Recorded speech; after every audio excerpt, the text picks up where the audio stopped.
ऊसाला पहिली उचल 3000 रुपये मिळाली पाहिजे यासाठी स्वाभिमानी शेतकरी संघटनेनं जे आंदोलन मांडलेलं आहे त्या आंदोलनात आम्ही ह्या ठिकाणी सत्याग्रह करत आहोत। आमच्याबरोबर ज्या बाकीच्या श्रमिक संघटना ज्या आहेत त्या संघटनांच्या सगळ्या पदाधिकाऱ्यांच्यासह आम्ही या ठिकाणी उपोषणाला बसलेलो आहोत, सत्याग्रहाला बसलेलो आहोत।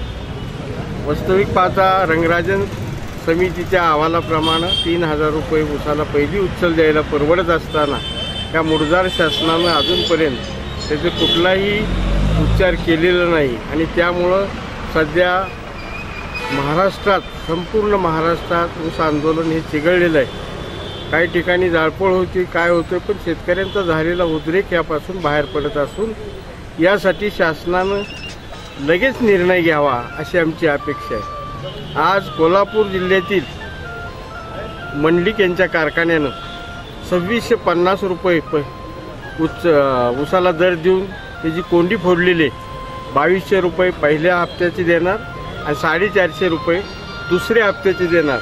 तरीसुद्धा या ठिकाणी शासनानं अजूनपर्यंत कुठल्याही प्रकारचा दर डिक्लेअरच केलेलं नाही आणि ऊस मात्र न्यायच्या तयारीत आहेत सगळे।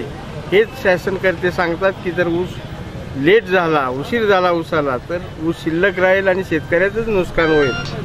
तर यासाठी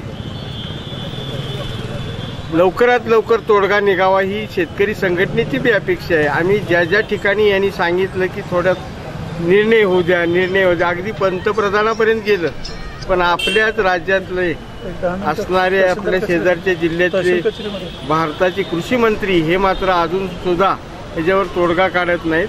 त्यामुळं आम्ही या संघटनेचा धिक्कार करत आहोत।